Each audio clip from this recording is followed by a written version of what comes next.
Tamil Nadu CM Joseph Vijay కీలక ప్రకటన చేశారు. అసెంబ్లీ వేదికగా మహిళలపై వరాల జల్లు కురిపించారు. ఎన్నికల సమయంలో ఇచ్చిన హామీలను అమలు చేసే దిశగా అడుగులు వేస్తున్నట్లు ప్రకటించారు.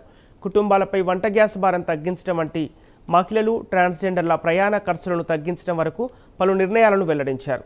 అదే సమయంలో చెన్నై శివార్లలో తీవ్ర వ్యతిరేకత ఎదుర్కొంటున్న పరందూర్ రెండో విమానాశ్రయ ప్రతిపాదనను విరమించుకుంటున్నట్లు ప్రకటించారు.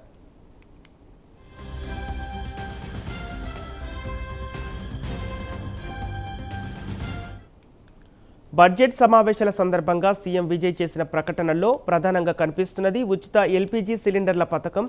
అన్నపూర్ణి సూపర్ 6లో భాగంగా అర్హత కలిగిన ప్రతి కుటుంబానికి ఏడాదికి 3 సిలిండర్లు ఉచితంగా అందించనున్నట్లు వెల్లడించారు. అయితే సిలిండర్లను నేరుగా పంపిణీ చేసే విధానం కాకుండా వాటికి సంబంధించిన నగదును లబ్ధిదారుల బ్యాంకు ఖాతాల్లో జమ చేయనున్నట్లు తెలిపారు. వచ్చే ఏడాది పొంగల్ నుంచి అమల్లోకి రానున్న ఈ పథకంతో దాదాపు 1.30 కోట్ల కుటుంబాలకు ప్రయోజనం చేకూరుతుందని ప్రభుత్వం అంచనా వేస్తోంది.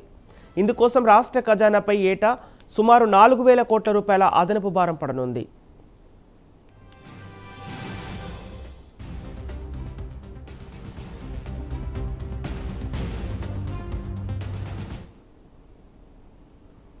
రవాణా రంగంలోనూ విజయ్ ప్రభుత్వం సంక్షేమ పరిధిని పెంచుతోంది. వెట్రీ పైన తిట్టం పథకం ద్వారా మహిళల ఉచిత బస్సు ప్రయాణానికి మరిన్ని సర్వీసులకు విస్తరించడంతో పాటు ట్రాన్స్జెండర్లను ఈ స్కీమ్ పరిధిలోకి తీసుకొస్తుంది. ఇకపై ఎక్స్ప్రెస్, లిమిటెడ్ స్టాప్, డిలెక్స్ సర్వీసుల్లో కూడా మహిళలు, ట్రాన్స్జెండర్లు టికెట్ చెల్లించకుండా ప్రయాణించే అవకాశం కల్పించనున్నారు. దీనికి ఆదాయ పరిమితి పెట్టకపోవడం, ప్రయాణాల సంఖ్యపై ఎలాంటి గరిష్ట పరిమితి విధించకపోవడం వల్ల ఇది నిర్దిష్ట వర్గానికి మాత్రమే పరిమితమైన రాయితీగా కాకుండా విస్తృత స్థాయి ప్రజా రవాణా సంక్షేమ పథకంగా మారుతోంది.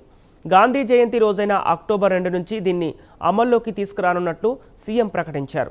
ముఖ్యంగా ఉద్యోగాలు, విద్య, ఉపాధి అవసరాల కోసం నిత్యం ప్రయాణించే వారికి నెలవారీ ఖర్చు తగ్గించడమే కాకుండా ప్రజా రవాణా వినియోగాన్ని పెంచే లక్ష్యంగా ప్రభుత్వం ముందుకు సాగుతోందని విశ్లేషకులు అభిప్రాయపడుతున్నారు.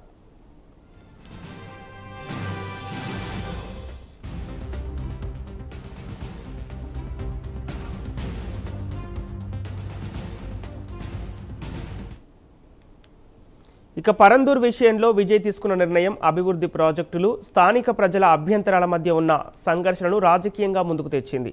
చెన్నై శివార్లలో రెండవ విమానాశ్రయం నిర్మించాలన్న ప్రతిపాదనను ప్రభుత్వం విరమించుకున్నట్లు అసెంబ్లీలోనే ప్రకటించిన సీఎం ప్రాజెక్టును వ్యతిరేకిస్తూ పోరాడుతున్న నిరసనకారులకు తాను అండగా ఉంటానని స్పష్టం చేశారు. భారీ మౌలిక సదుపాయాల ప్రాజెక్టులో వచ్చే దీర్ఘకాలిక ఆర్థిక ప్రయోజనాల కంటే ప్రస్తుతానికి స్థానికుల అభ్యంతరాలు, భూసేకరణతో ముడిపడిన సమస్యలకు ప్రభుత్వం ప్రాధాన్యమిచ్చిందనే సందేశం ఈ నిర్ణయం ద్వారా వెళ్తోంది. అయితే చెన్నైకి పెరుగుతున్న విమాన ప్రయాణ అవసరాలను భవిష్యత్తులో ఎలా తీర్చబోతున్నారు?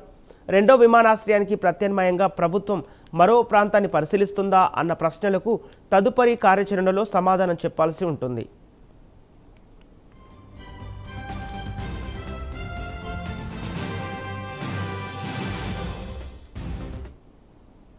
మొత్తంగా అసెంబ్లీ వేదికగా జోసెఫ్ విజయ్ చేసిన ప్రకటనలను చూస్తే ఒకవైపు కుటుంబాల జీవన వ్యయాన్ని తగ్గించే ప్రత్యక్ష సంక్షేమం, మరోవైపు మహిళలు, ట్రాన్స్జెండర్ల మొబిలిటీని పెంచే ఉచిత రవాణా, ఇంకోవైపు ప్రజా వ్యతిరేకత ఉన్న భారీ ప్రాజెక్టుపై వెనక్కి తగ్గడం కనిపిస్తోంది.